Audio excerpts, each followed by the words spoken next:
சரி, முதல்ல நம்ம உலக அளவில் இந்தியாவுடைய பங்களிப்பு என்னன்னு பார்க்கலாம். ஸ்பேஸ் மிஷன்ல இருந்து சுற்றுச்சூழல் பாதுகாப்பு வரைக்கும் ரெண்டே ரெண்டு முக்கியமான சம்பவங்களை பத்தி ஆழமா பார்க்க போறோம். ரெடியா? சுமார் 53 வருஷம். ஆமா, 53 வருஷத்துக்கு அப்புறம் மறுபடியும் மனுஷங்க நிலாவுக்கு போறாங்க. இது ஒரு வரலாற்று நிகழ்வு. நாசாவுடைய ஆர்டெமிஸ் 2 மிஷன் ஏப்ரல் 1, 2026ல வெற்றிகரமா ஏவப்பட்டது. அப்போலோ திட்டத்துக்கு பிறகு மனிதர்களை நிலாவுக்கு அனுப்புறதுல இது ஒரு புத்தம் புதிய தொடக்கம்னே சொல்லலாம். ஓகே, இப்ப உங்க சயின்ஸ் அண்ட் டெக்னாலஜி பேப்பருக்கு வருவோம். இதுல இருந்து என்ன கேள்வி கேட்கலாம்? நல்லா நோட் பண்ணிக்கோங்க. இந்த மிஷனோட மொத்த நாட்கள் 10. இதுக்கு பயன்படுத்தின ராக்கெட் பேர் என்ன? ஸ்பேஸ் லான்ச் சிஸ்டம், சுருக்கமா SLS. விண்வெளி வீரர்கள் போன அந்த விண்கலத்தோட பேர் ஓரியன். இந்த 3 பாயிண்டும் ரொம்ப ரொம்ப முக்கியம், மறந்துடாதீங்க. சரி, இப்ப ஸ்பேஸ்ல இருந்து நேரா பூமிக்கு வந்துடலாம். சுற்றுச்சூழல் நிர்வாகம் பத்தி ஒரு முக்கியமான விஷயம் இங்க பாருங்க. 3561. இது வெறும் நம்பர் இல்ல, இது இந்தியாவுடைய ஒரு பெரிய சாதனை. அதாவது internationally recognised certificates of compliance, சுருக்கமா IRCCs அப்படின்னு சொல்லுவாங்க. இந்த சான்றிதழ்களை வழங்குறதுல இந்தியா உலகத்துக்கே முன்னோடியா இருக்கு. அப்போ இந்த சர்டிபிகேட்ஸ் எதுக்கு கொடுக்கறாங்க? இது நகோயா புரோட்டோகால் அப்படின்னு ஒரு சர்வதேச ஒப்பந்தத்தின் கீழே வருது. சிம்பிளா சொல்லணும்னா, ஒரு நாட்டுடைய மரபணு வளங்களை நாம பயன்படுத்தினா அதுல வர லாபத்தை அந்த நாட்டுக்கு நியாயமா பகிர்ந்து கொடுக்கணும். இதுல இந்தியா முன்னாடி நிக்கிறது நம்ம நாட்டோடைய பல்லுயிர் பெருக்கத்தை பாதுகாக்கிறதுல நாம எவ்வளவு சீரியஸா இருக்கும்னு உலகத்துக்கு எடுத்து சொல்லுது. ஓகே, உலக அளவிலான விஷயங்களை பார்த்தாச்சு. இனி நம்ம நாட்டுக்குள்ள என்ன நடந்ததுன்னு பார்ப்போம். கவர்னன்ஸ், எக்கானமி, இந்த 2 துறையிலும் நடந்த சில முக்கியமான அப்டேட்ஸ். முக்கியமா நிதி நிர்வாகம், அதுவும் உள்ளாட்சி அளவுல எப்படி பலப்படுத்தப்பட்டிருக்குன்னு பார்க்கலாம் வாங்க. 3 லட்சம் கோடி ரூபாய். யோசிச்சு பாருங்க, எவ்வளோ பெரிய தொகை. கிராம பஞ்சாயத்துகளுக்கு கிராம் ஸ்வராஜ் அப்படிங்கிற ஆன்லைன் பிளாட்ஃபார்ம் மூலமா அனுப்பப்பட்ட மொத்த பணம் இந்த மைல்கல்ல தொட்டிருக்கு. இது சாதாரண விஷயம் இல்ல. டிஜிட்டல் இந்தியா திட்டத்துல நம்ம கிராம நிர்வாகத்துல நடந்த ஒரு நிஜமான புரட்சினே சொல்லலாம். சரி, இந்த இவ்ளோ பெரிய சாதனைக்கு என்ன காரணம்? ரொம்ப சிம்பிள். கிராம் ஸ்வராஜ பொது நிதி மேலாண்மை அமைப்பு, அதாவது PFMS கூட இணைச்சிட்டாங்க. இதனால என்ன ஆச்சுன்னா, கிராமங்களுக்கு போற ஒவ்வொரு ரூபாயும் எப்படி செலவாகுதுன்னு ரொம்ப தெளிவா கண்காணிக்க முடியுது. டிரான்ஸ்பரன்சி, அக்கௌண்டபிலிட்டி, இது ரெண்டையும் உறுதிப்படுத்துது. உங்க கவர்னன்ஸ் டாபிக்கு இது ஒரு சூப்பரான பாயிண்ட். ஏப்ரல் 1 வந்துட்டாலே நமக்கு புது ஃபினான்ஷியல் இயர் தான். அதாவது 2026-27 நிதியாண்டு ஆரம்பிச்சிருச்சு. புது வருஷம் ஆரம்பிச்சதும் அரசாங்கம் எவ்வளோ கடன் வாங்க போதுங்கிற திட்டத்தையும் வெளியிடுவாங்க. இந்த வருஷம் அந்த திட்டத்துல ஒரு இன்ட்ரெஸ்டிங்கான மாற்றம் நடந்திருக்கு. அது என்னன்னு பார்க்கலாமா? இந்த டேபிள பாருங்க. இந்த முழு நிதியாண்டுக்கும் அரசாங்கம் வாங்க போற மொத்த கடன் எவ்வளோனா 16.09 லட்சம் கோடி. இதுல முதல் 6 மாசத்துக்கு, அதாவது ஏப்ரல்ல இருந்து செப்டம்பர் வரைக்கும் மட்டும் 8.20 லட்சம் கோடி வாங்க போறாங்க.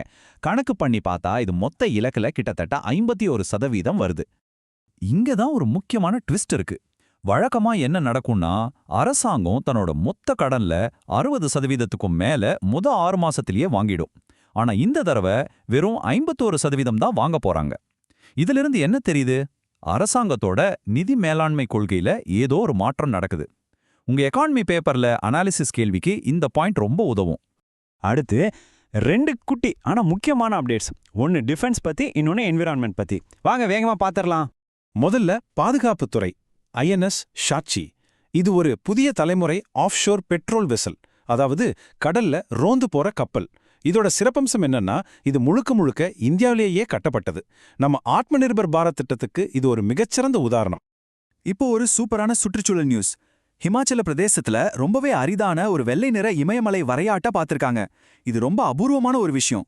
இந்த மாதிரி அரிய விலங்குகள் ஒரு இடத்துல இருக்குதுன்னா அந்த காடு ரொம்ப ஆரோக்கியமா இருக்குன்னு அர்த்தம். எக்ஸாம் பாயிண்ட் ஆஃப் வியூல எந்த இடம்னு கேட்பாங்க, ஞாபகம் வச்சுக்கோங்க, சம்பா மாவட்டத்துல இருக்கிற குட்டி வனவிலங்கு சரணாலயம். சரி, இப்போ கடைசியா உங்க ப்ரிலிம்ஸ் எக்ஸாம்ல நேரடியா கேட்க வாய்ப்பு இருக்கிற சில முக்கியமான தேதிகளை ஒரு ரேபிட் ஃபயர் ரவுண்ட் மாதிரி வேகமா பார்த்துடலாம். ரெடியா? ஏப்ரல் 1 உத்கல் திவாஸ், அதாவது ஒடிசா உருவான நாள். ஏப்ரல் 1லிருந்து 7 வரைக்கும் பார்வை இழப்பு தடுப்பு வாரம். அப்புறம் ஏப்ரல் 2 உலக ஆட்டிசம் விழிப்புணர்வு நாள். இந்த 3 தேதிகளையும் கண்டிப்பா நோட் பண்ணி வச்சுக்கோங்க. மேட்ச் த ஃபாலோயிங்ல கூட கேட்கலாம். இந்தியாவோட இன்சூரன்ஸ் துறையில வரப்போற ஒரு பிரம்மாண்டமான மாற்றத்தை பத்தி தான் இந்த புதுசா சொல்ற இண்ட் AS விதிகள்லாம் அப்படின்னா என்ன, இதனால என்னெல்லாம் மாறப்போகுது, வாங்க எல்லாத்தையும் டீட்டெயிலா பார்க்கலாம். மொத்தமா இதை நாம ஒரு 5 பகுதியா பிரிச்சு பார்க்கலாம். முதல்ல இந்த புது அத்தியாயம் எதுக்குன்னு பார்ப்போம். அடுத்து இண்ட் ஏஎஸ்னா என்னன்னு புரிஞ்சுக்கலாம். மூணாவதா இதுக்கான டைம்லைன் என்ன, நாலாவதா புது ரிப்போர்ட்டிங் ரூல்ஸ் என்னென்ன, கடைசியா இதனால நம்ம பொருளாதாரத்துக்கு என்ன நன்மை, இதெல்லாம் தான் பார்க்க போறோம். ஓகே, வாங்க முதல் பகுதிக்குள்ள போகலாம். ஒரு புதிய நிதி அத்தியாயம், அதாவது IRDAயோட இந்த நவீனமயமாக்கல் கட்டளை. இந்த முழு சீர்திருத்தத்துக்கும் பின்னாடி இருக்கிற மாஸ்டர் மைண்ட நம்ம IRDA தான், அதாவது இந்திய காப்பீட்டு ஒழுங்குமுறை மற்றும் மேம்பாட்டு ஆணையம். இது ஏதோ திடீர்னு எடுத்த முடிவுலாம் கிடையாதுங்க, ரொம்ப பக்காவா பிளான் பண்ணி கொண்டு வர்ற ஒரு விஷயம். இதுதான் அந்த முக்கியமான அனௌன்ஸ்மெண்ட். வரப்போற April 1, 2026ல இருந்து இந்தியாவில் இருக்கிற எல்லா இன்சூரன்ஸ் கம்பெனிகளும், அது லைஃபா இருக்கட்டும், ஜெனரலா இருக்கட்டும், ஹெல்த்தா இருக்கட்டும், எதுவா இருந்தாலும் சரி, எந்த விதிவிலக்கும் இல்லாம இண்ட் ஏஎஸ், அதாவது இந்திய கணக்கியல் தரநிலைகளுக்கு மாறியாகணும். சரி, நாம ஐஎன்டேஸ்னு சொல்லிட்டே இருக்கோமே, அப்படின்னா என்ன? இந்த புது அக்கவுண்டிங் சிஸ்டம் பத்தி கொஞ்சம் சிம்பிளா புரிஞ்சுக்கலாம் வாங்க. சிம்பிளா சொல்லணும்னா, இண்டேஎஸ்ங்கிறது நம்ம கம்பெனிங்களோட ஃபினான்ஷியல் ரிப்போர்ட் கார்டை உலக தரத்துக்கு கொண்டு போற ஒரு புது ரூல் புக் மாதிரி. இதோட கோல் 3 தான். 1 டிரான்ஸ்பரன்சி, அதாவது வெளிப்படைத்தன்மை. 2 நம்பகத்தன்மை. 3 குளோபல் லெவல்ல மற்ற கம்பெனிங்களோட நம்மளை ஒப்பிட்டு பார்க்கறதுக்கு ஈஸியா இருக்கணும். குறிப்பா டிஎன்பிசி மாதிரி தேர்வுகளுக்கு படிக்கிறவங்க இந்த 3 பாயிண்ட்டையும் கண்டிப்பா நோட் பண்ணிக்கோங்க. இப்ப பாருங்க, பழைய சிஸ்டத்துக்கும் புது சிஸ்டத்துக்கும் என்ன வித்தியாசம்னு. பழைய ஐகாப் முறைங்கிறது வண்டியோட ரியர் வியூ மிரரை பார்த்து ஓடுற மாதிரி, அதாவது நடந்து முடிஞ்சதை வச்சு கணக்கு போடுறது. ஆனா இந்த புது இண்டேஎஸ் அப்படி இல்ல. இது முன்னாடி பார்த்து ஃபியூச்சர்ல என்ன நடக்கும்னு எதிர்பார்த்து கணக்கு போடுறது. சொல்லப்போனா இது வெறும் கணக்கு வழக்கு மாற்றம் இல்ல, யோசிக்கிற விதத்திலேயே ஒரு பெரிய மாற்றம். சோ இந்த இண்டேஎஸோட முக்கியமான கொள்கைகள் என்னென்னு பார்த்தா, 1 இதை நம்மள குளோபல் ஸ்டாண்டர்ட்ஸ்க்கு ஏத்த மாதிரி மாத்துது. 2வது வெறும் ரூல்ஸை மட்டும் பார்க்காம ஒரு டிரான்சாக்ஷனோட உண்மையான நோக்கம் என்னன்னு பாக்குது. 3வது சொத்துக்களோட மதிப்பை இன்னைக்கு மார்க்கெட்ல என்ன ரேட்டோ அதுல காட்டுது. கடைசியா ரொம்ப முக்கியமா எல்லாத்தையும் ஒளிவு மறைவில்லாம வெளிப்படையா சொல்ல வைக்குது. இதனால தான் இது ஒரு பவர்ஃபுல்லான சிஸ்டம்.